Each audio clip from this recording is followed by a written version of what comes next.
Hello and welcome, all friends and devotees of yoga, meditation, and Buddhist studies. Today is the last day of September, the 30th of September 2015, which is also midweek, Wednesday the 30th of September 2015.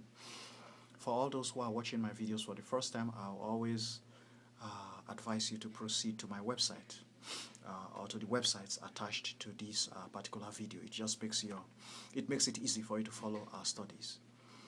I'm currently reading my translations of the Dhammapada Sutras in English language.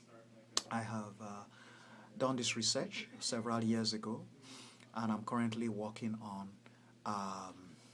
my translations of the Dhammapada Sutra. There are 423 Dhammapada Sutras. I've translated them in English language. I've also translated them in Asan language. So I'm just currently reading my translations in English. 2 days ago, I had chapter 1, which is the first 20 verses. And yesterday I had chapter 2, which is verse 21 to 32. Today I'm going to be reading chapter 3. Every day I hope to read one chapter. This is for relaxation. The words of the Buddha is to give the mind peace. This is for peaceful living. The words of the Buddha bring peace of mind. It brings contentment. It brings serenity.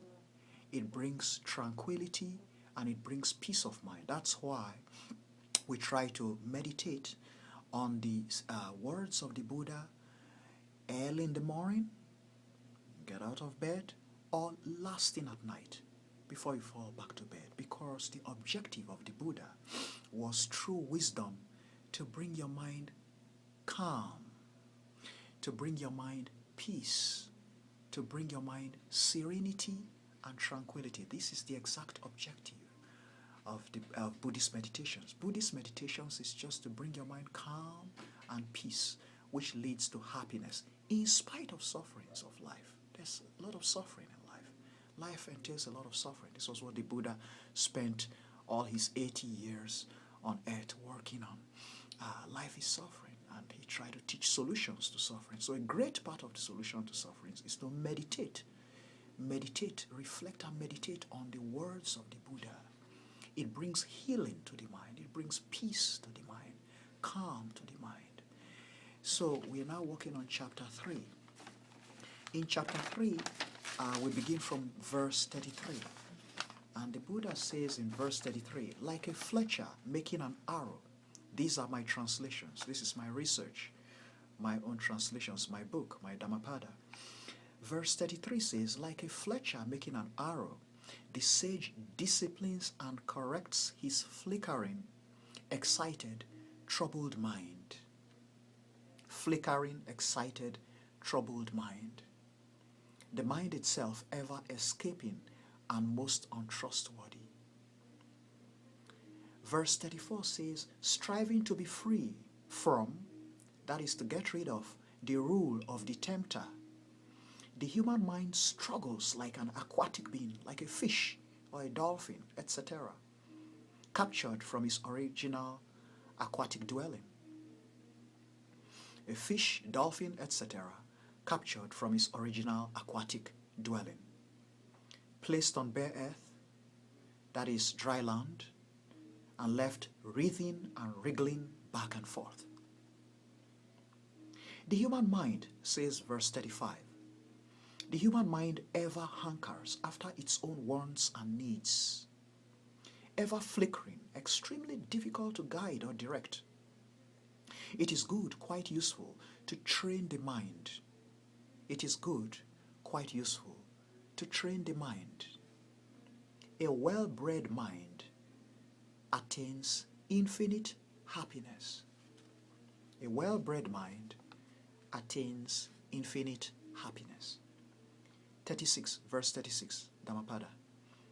The human mind ever hankers after its own wants and needs, ever mysterious, extremely difficult to grasp or master. A good sage should secure his mind thoroughly. A well-protected mind achieves infinite happiness. Verse 37, all by itself, the human mind roams everywhere. All by itself, the human mind roams everywhere, into the remote, intangible, having no physical form or structure. It settles, it lingers at the depths of the heart. All who restrain it carefully elude the shackles of Mara, Mara being the evil one. Verse 38, when a man is restless internally, that is, in the mind, is ignorant, lacking knowledge of the proper instructions and precepts, and has neither serenity nor tranquility within, that is, within the mind, his understanding does not achieve the objective. His understanding does not achieve the objective, that is, contentment. Verse 39, when the mind of a man is observant, watchful, liberated from wandering and imaginary thoughts, from anxiety and from excessive activity, keeping away from all evil and all good, he is ever free from fear. Verse 40, observing your flesh to be only similar to a wretched clay pot, and employing the weapon of understanding, strive hard against Mara, Mara being the evil one, and with your heart well established even as a reinforced building, uphold and guard your victories and achievements, abandoning every tie or bond. Verse 41, shortly hereafter the flesh shall be abandoned, like a cast-off log, despised, released on the bare earth, downed and wasted. Verse 42, a foe or a mischief maker wishing one evil may cause one damages, but one's careless and erroneous reasoning will attract far more calamities. Far more calamities. Last verse, chapter 3. That's verse 43. A man's reasoning, well guided, will accomplish for him more good than even his mother, father, or other kindred can. Folks, you just meditate on this. They are peaceful.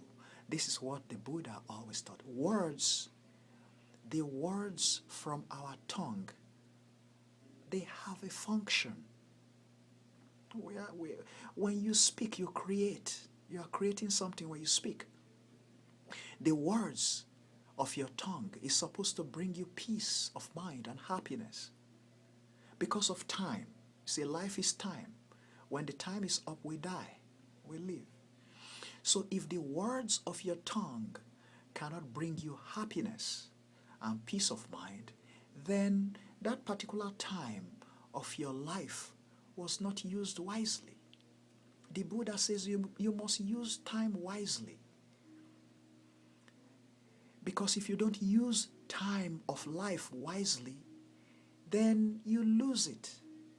Your life slips by in vain. Life becomes wasted, useless. So the great instruction is you must use time wisely. When we speak with our tongue, there is an objective. Your tongue is creative. It's supposed to create peace of mind. It's supposed to create happiness so that time, your life is time, it's the clock. Every day is 24 hours you have. If you frown for the 24 hours, then that day for you was a day of frowning. Your face was ugly, frowning. That was the life you lived for that day. And you won't have that day again. But if you lived the day smiling, then it was joyful. That day of your life was filled with smiles. It's time. The time is like money. The time of life you have, whether you have 10 years to live or you have 100 years to live, it's like you have $10 to spend or $100 to spend. Every day is yours, and you have to determine how to spend it.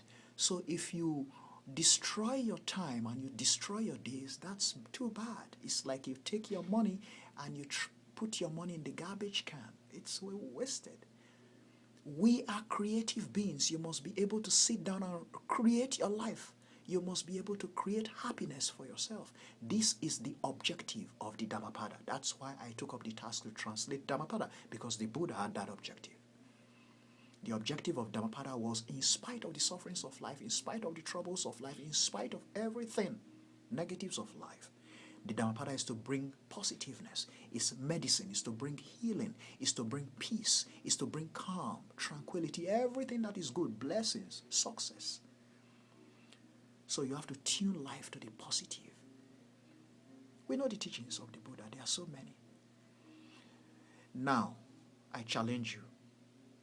The verses I have read, 33 to 43, if you have not found peace and tranquility or positiveness and calm in them, send me an email and tell me that was not the case. My email address is c.aburime, c.aburime @hotmail.com, or Color College, COLOUR, color spelled British, Color College @hotmail.com. Thanks, folks. Enjoy October as October comes in. Namo Amitofo.